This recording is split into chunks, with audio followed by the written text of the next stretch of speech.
Dobrý deň, ďakujem za pozvanie aj za slovo. Tak v nasledujúcej polhodinke sa budem snažiť vás stručne oboznámiť s históriou vypálenej obce Kalište. Kalište vzniklo na území s archeologickými nálezmi staršieho dáta. Málo úrodná, ťažko dostupná oblasť sa pre Kališťanov bola veľmi nevýhodnou, ale rastúca potreba medí pre ťažiarov sa ukázala ako výnosným obchodom. Rast baníctva a hutníctva možno zaznamenať v tejto oblasti v 12. a 13. storočí, kedy banskí podnikatelia zakladajú osady a obydlia pre tých, ktorí pálili drevené uhlie. Po tatárskom vpáde dochádza k veľkému kolonizačnému ruchu. Súčasťou kolonizácie je i kolonizácia banská, ktorá podporovala rýchly nárast miest na území dnešného stredného Slovenska. Banská Bystrica zaujímala popredné miesto v ťažbe medi. Pri baníctve a hutníctve sa spotrebovalo veľké množstvo dreveného uhlia, a preto sa zakladali uhliarské osady. Jednou z takýchto osád bolo i Kalište, založené v roku 1525. No v 18. a 19. storočí potreba dreveného uhlia ustupuje a preto kalištianski muži si boli nútení hľadať nové alternatívne spôsoby obživy. Zamestnali sa preto v podbrezovských železiarniach a ženy za nimi raz do týždňa dochádzali do Slovenskej Lúpče, kde im znášali potraviny. Hovorila som, že Kalište bolo uhliarskou osadou. Vlastne ako sa to drevené uhlie získavalo. Podstata tejto tradičnej výroby dreveného uhlia spočívala v pálení dreva bez prístupu vzduchu. Bolo to veľmi vážené povolanie, dedilo sa z otca na syna. Skúsený robotník najprv postavil asi takú 11 metrov vysokú tyč, ktorá sa volá Kráľ, a okolo tejto tyče sa ukladalo drevo, kvorov navrch. Menšie kusy boli uložené okolo tyči a po obvode dochádzalo k ukladaniu väčších kusov driev. Asi po takých 3 poschodiach sa na toto dala tráva, mach, lístie, ihličie a takto sa postupovalo až do určitej šírky. Potom sa tento miliér zapálil. Zapaľoval sa vždy ráno, a to len od mája, od kvietna do konca srpna, pretože inokedy boli noci krátke a vlhké. Keď sa miliér zapálil, tak ten dym bol zo začiatku taký šedý. No postupne ako horel, tento celý proces trval tak 9 až 12 dní. Postupne dym hnedol, modrel až hnedol. A celý ten miliér sa zmenšil asi o takú polovicu. Dobre vypálené drevené uhlie bolo také, ktoré sa rozlomilo, bolo lesklé, a keď ste s ním si potreli trebárs ruku, tak vás nepopísalo. Čiže asi takto žili. Ako som už hovorila, muži pracovali v Podbrezovej, ženy boli na Kališti samé a vykonávali tam všetku mužskú prácu, starali sa o celý chod dediny Kalište, a preto aj k ním domov sa pomenovávalo podľa žien, ako napríklad do domu sa volalo od Hany, od Lety, od Bulovky. Alebo tiež do tých jednotlivých domov sa volalo podľa toho, kde ten dom stál. Napríklad na Dolinke alebo spod Lipy. teda nikdy nie podľa mužovho priezviska, pretože oni tam vlastne fyzicky prítomní nikdy neboli. No a keď na ten víkend prišli domov, tak sa aj tým mužom hovorilo napríklad Fero od Jurišky alebo Jano od Hanice. Na to, aby Kališťania tam mohli vôbec žiť, museli mať zdroj pitnej vody. Tá pitná voda tam bola veľmi dobrá. Mali tam 2 válovy, toto vám už ukazujem fotografiu z rekonštrukcie, ktoré sme urobili v minulom období. Tu bol presne na tomto mieste ten zdroj pitnej vody a 2 válovy. Jeden slúžil na to, aby si vo vedrách ženy odnášali vodu domov pre seba na varenie a pre dobytok, a druhý válov slúžil na pranie bielizne. Na Kališti v každom dome bola murovaná pec, v ktorej sa piekol chleba, rôzne druhy, biely, čierny, vyrážkový, rasový. Vždy sa to robilo v sobotu.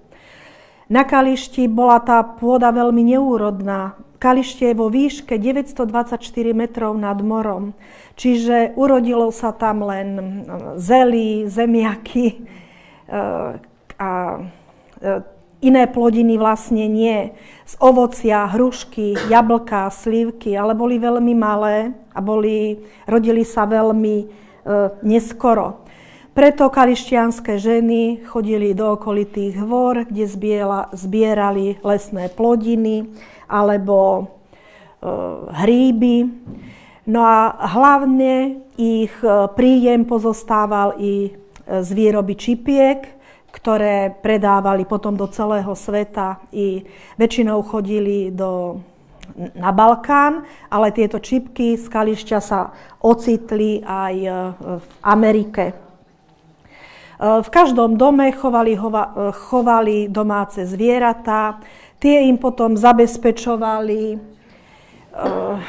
príjem mäsa, ktoré si schovávali v drevených sudoch, uchovávali si toto mäso cez zimu, mali masť, vajcia aj všetky ostatné plodiny. Na to, aby tieto zvieratá mohli vôbec chovať, tak museli im na zimu zabezpečiť seno.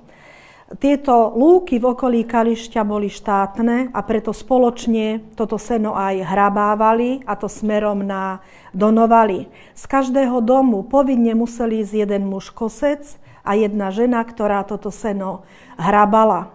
Po týždni práce richtár urobili sa spoločné kopy sena, richtár ich označil jednotlivými číslami, ktoré sa losovali, a následne podľa týchto čísel si seno odnášali domov. Nevyhnutnou súčasťou na Kališti pre každú ženu bola i taká plachtička biela. Keď bola nová, tak v tejto plachtičke si nosili potraviny, ktoré, buď tie lesné plody, ktoré nazbierali na Kališti, alebo potom, keď ich išli predať do mesta, rozumej Slovenská Ľubča alebo Banská Bystrica, znovu naspäť si niesli potraviny, ktoré nakúpili v meste. Alebo tú čistučku plachtičku si starostlivá matka uviazala okolo pliec a mala v nej svoje batoľa uviazané.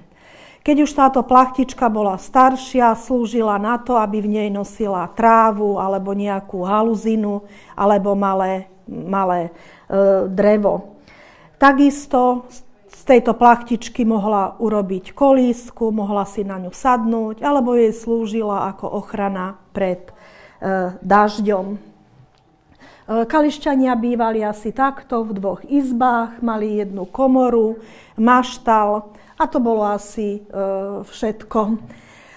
Tieto modely urobil Slávo Paluch ešte v roku 1969. Máme ich tu vyfotografované na náučnom chodníku, ktorý je teraz na Kališti. V roku 1928 na Kališti bola postavená miestna škola. Učil tam učiteľ Osvald Rybníček, ktorý namaľoval i obraz.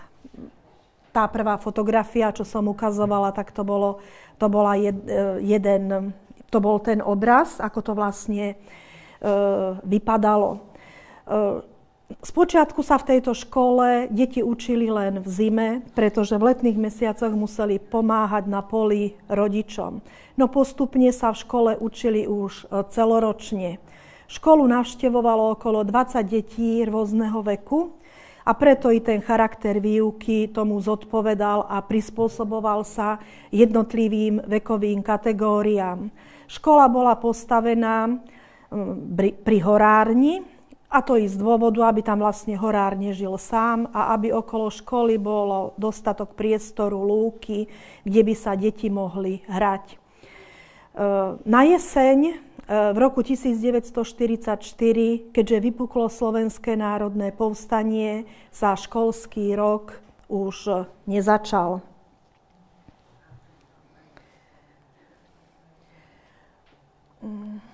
Farnosť Kališťa pripadala do vedľajšej obce Podkonice, no ale keďže táto cesta cez tie hory trvala dlho, tak tie bohoslúžby sa na Kališti uskutočňovali len v lete raz za mesiac, alebo na Veľkú noc a na Turíce.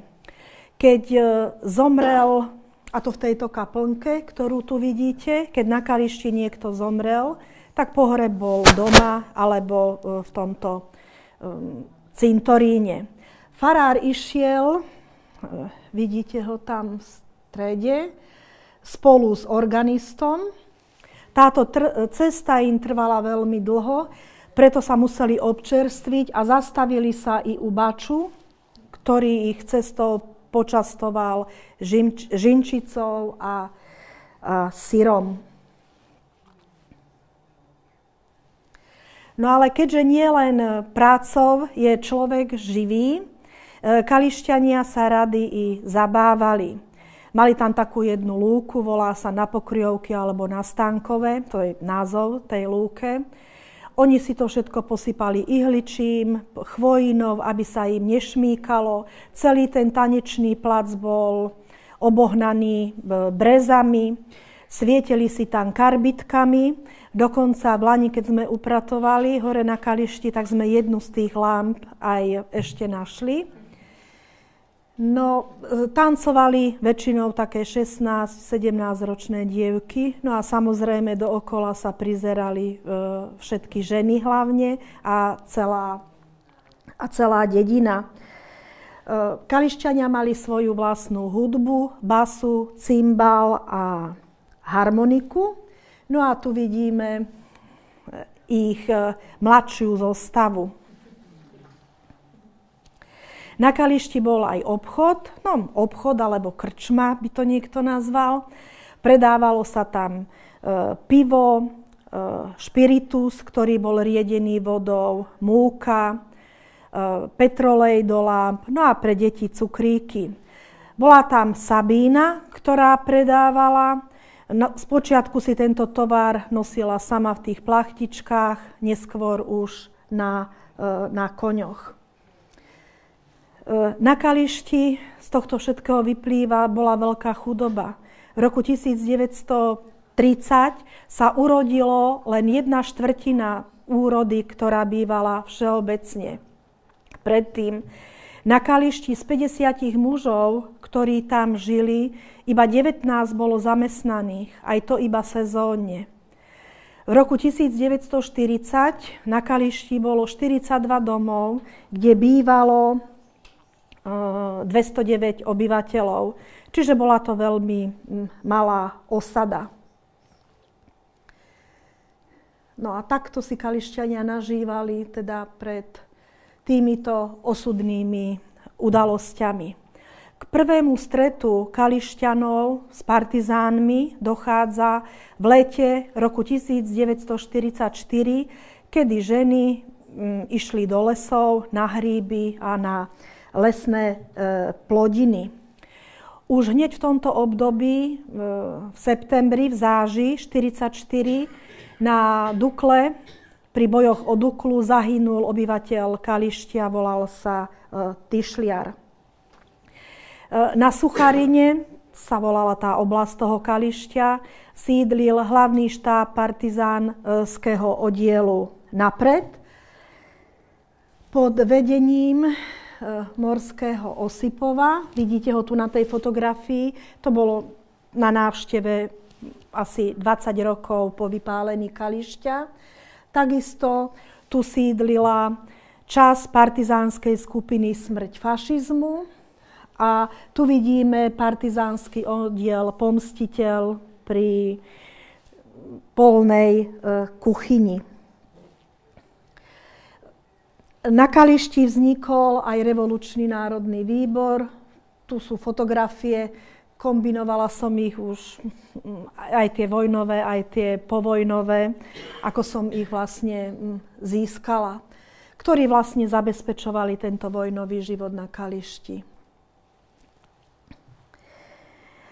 Situácia pre Kališťanov sa veľmi zhoršila na jeseň roku 1944, keď na Kalište prišli i maďarskí vojaci v službách nemeckej brannej moci, ktorí sa potom pripojili na stranu partizánov.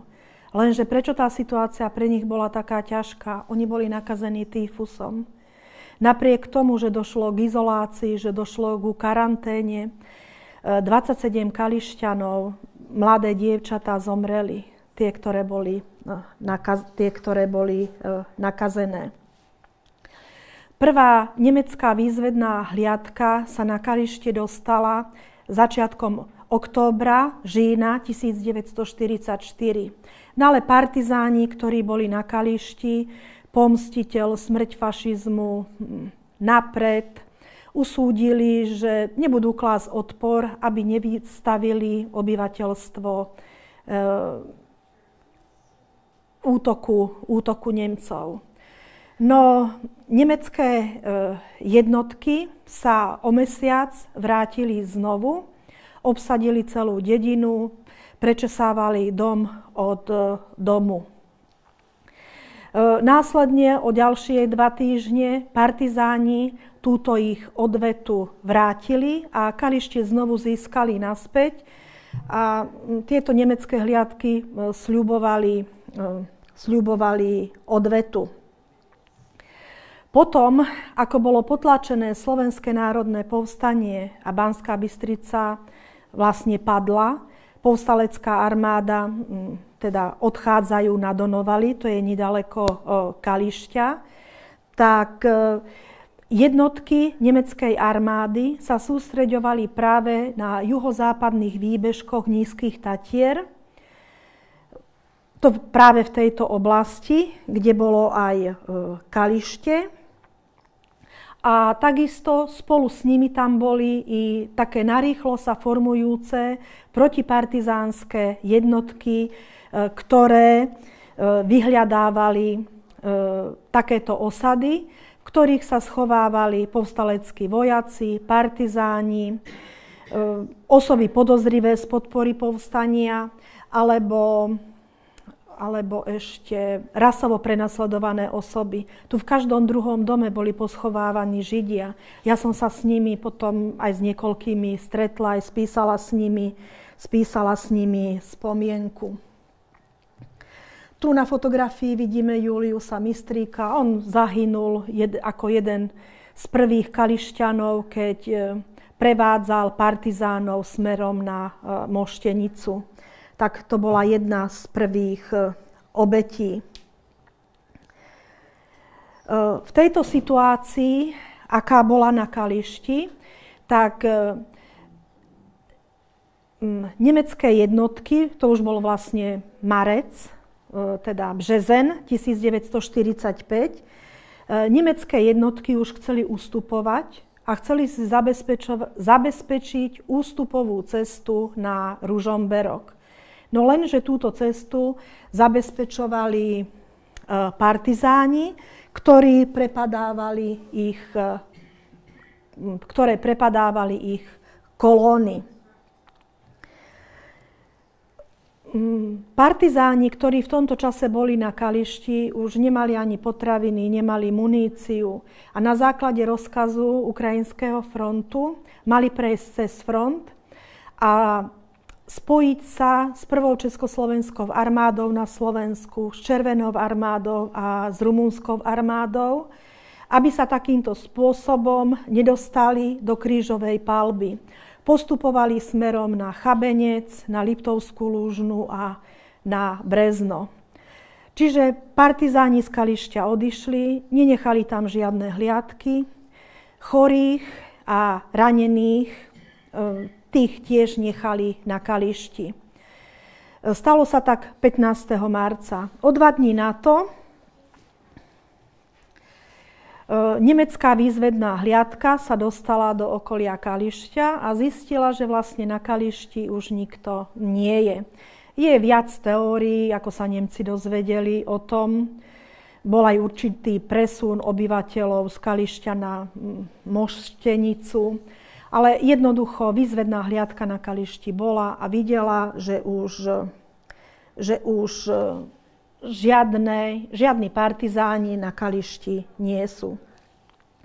Kalište sa preto zapísalo v nasledujúci deň 18. marca března 1945 tragédiou, kedy táto osada bola vypálená nemeckými jednotkami. Asi 300 nemeckých vojakov prišlo smerom od Moštenice. To bol jediný chodník, kde tá cesta bola ako tak schodná.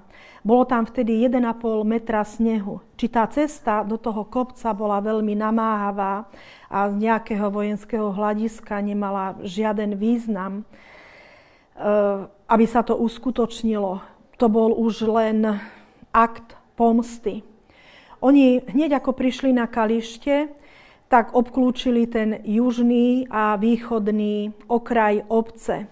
Hneď na priedomí zastrelili 21-ročnú Tonku Komorovú, ktorá ráno vyšla pred svoj dom zistiť, teda, čo sa deje. Následne zastrelili 6 obyvateľov obce, 9 upálili zaživa. Ďalších 15 potom hnali smerom na Moštenicu, kde ich postrieľali. Zachránil sa len jeden, Ľudovít Kalisky. Tuto vidíte Emila Mistríka, ktorý bol upálený zaživa. Tu vidíme Jozefa Vyšného. Jozef Vyšný, on mal povoz, zásoboval partizánov. Keď tam Nemci prišli 18.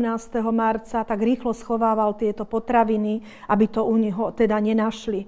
Nestihol sa preto schovať. Preto ho zajali, išli spolu do Liptovského Mikuláša, potom do Turčianského svätého Martina. No a tam ho rozpílili na motorovej píle zaživa. Ostalo po ňom 7 detí. Žilo sa im po vojne veľmi ťažko so 7 deťmi. Bývali v sipárni, nikto ich nechcel ubytovať. Potom ich dali do domov po karpatských Nemcoch. Tí Nemci sa im tam vyhrážali, že ich teda postrieľajú. Mám jednu peknú spomienku s nevestou Boženou Vyšnou, ktorá si zobrala za manžela syna Jozefa Vyšného. On spomínal, že keď ho viedli, takže mal nejakú vysielačku zavesenú na sebe.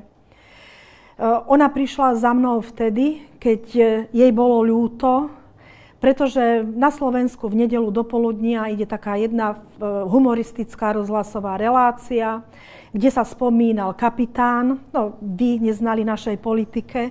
Kapitán je prezývka predsedovi Slovenskej národnej strany Dankovi, ktorý, keď bol povýšený na kapitána, tak boskával tie kapitánske výložky. A pri jednom výročí povstania predseda vlády Peter Pellegrini vtedy spomínal tento príbeh na oslavách povstania, ako bol tento Jozef Vyšný rozpílený na píle. Tak v tej humoristickej relácii, namiesto toho, aby pomenovali Danko a Pellegrini, tak povedali ten kapitán a ten, čo rozprával o tom partizánovi rozpíleno na píle. A ich sa to veľmi dotklo, že to bolo veľmi ťažké pre nich, že im sa vlastne veľmi ťažko žilo a že nie je vhodné, aby sa z takejto situácie robili nejaké srandy. Čiže takto vypadala osada po vypálení. Bolo tam 42 domov, ostalo z nich 6. 4 sa rozobrali na stavebný materiál, aby sa postavili niekde inde. A tieto 2 ostali. V tomto jednom vrchnom dome je etnografická expozícia a v tom spodnom je expozícia Partizánskej republiky. Čiže ako to vlastne vypadá teraz? Kalište je v správe Múzea Slovenského národného povstania. Pravidelne v strede leta sa tam konajú stretnutia generácií za účasti najvyšších predstaviteľov štátu a našich partnerov. Takto to tam asi vypadá. Pozostali Kališťania ešte. Sadil sa tu i sad života v roku 2006. Prvý strom zasadil predseda Českého senátu Vlček. Postavený je tam pamätník obetiam. Je to taký vyhorený komín s menami týchto obetí. Urobili sme repliky partizánskej nemocnice, tieto chodníky. Takto vypadá tá etnografická expozícia. No a takto Kalište v súčasnosti vypadá dnes. Je to vlastne prístupné, sprevádzame tam návštevy. Kališťania mali veľmi radi šežík, takže dúfame, že i prostredníctvom tohto kvetu budeme sa vídať na Kališti naďalej, nie len pri tých stretnutiach generácií, ale hocikedy pri vašej návšteve. Ja tu mám ešte ďalšie príbehy tých jednotlivých Kališťanov, tak potom nech sa páči v tej písomnej podobe si ich môžete prečítať. Ďakujem za pozornosť. Děkujeme moc krát.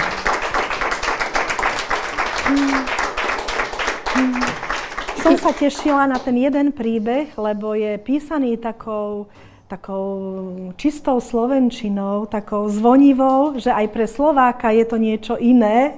Tak dúfam, že budete mať ten istý dojem. Ďakujem. Pokud nemáte dotazy, tak bychom možná mohli místo dotazů dát prostor tomu příběhu. Co myslíte? No? Tak. Aha, kde sme ho mali?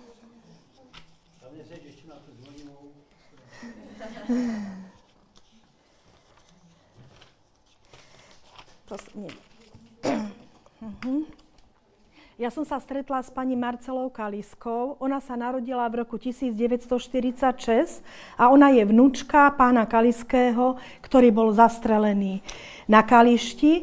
No a veľmi sa o toto zaujíma a jej teta, ktorá už býva medzičasom v Bratislave, jej napísala úvodný list a s jej dovolením vám z neho úryvok prečítam.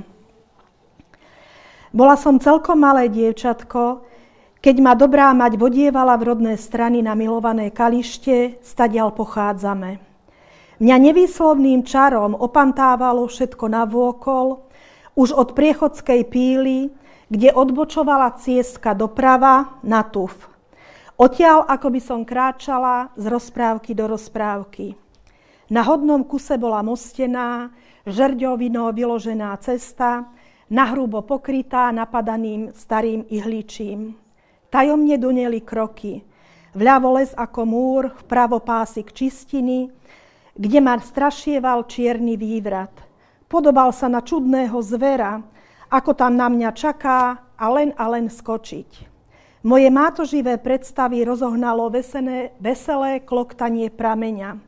Vyvieral spod tufovej skaly, nevídane priezračný, kryštáľový, až oči ťahalo hľadieť doň. Každé pieskovcové zrnko dalo sa sledovať, nadhadzované bublinou. Povyše tufa, cieska sa stretá s podkonickou, my sme pokročili doľava, o málo vyššie, otváral sa už obzor. Zastali sme oproti krásnej Jedlovej hore. Tu som ja sadila, povedala mamka, hľadkajúc ma zanieteným pohľadom. Za dievčatá som sem chodievala na siatinu. A tam na tom briežku pod cestou, tu vidíš tú starú plánku. Pod ňou sme so sestrou Gabrielou čakávali starú mamu, teda tvoju prastarú mať, keď išla z Bystrice. Chodievali sme jej oproti s hampuľkou kyslého mlieka od smedu.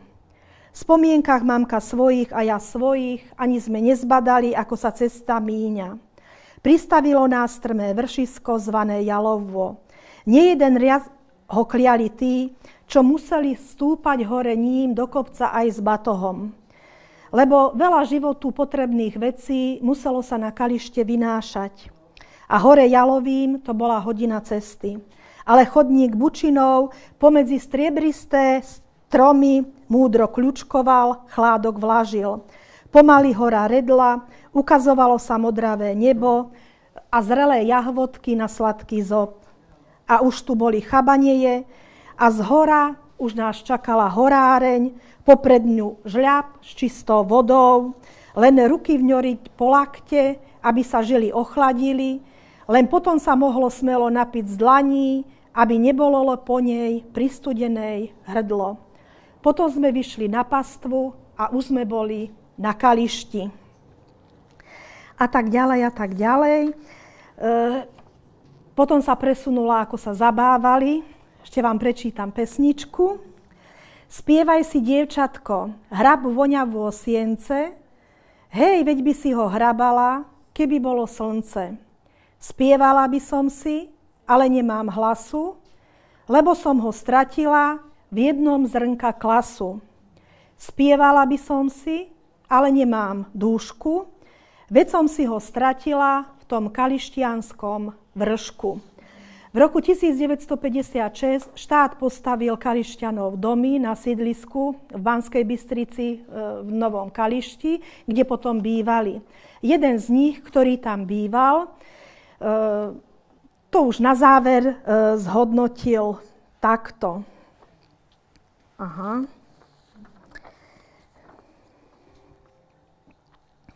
Vyznal sa vlastne z lásky ku Kališťu a týmto by som to zakončila. Bol to už vtedy starý pán. Citujem. Keby som zvedel, kedy skonám, lebo vtedy už býval v tej Banskej Bystrici, v tú hodinu chcel by som sa ocitnúť na mojom Kališti. Odlomil by som si chvojiny pod hlavu a uložil by som sa tam, lebo umrieť chcem len tam. Ďakujem za pozornosť. Ďakujem.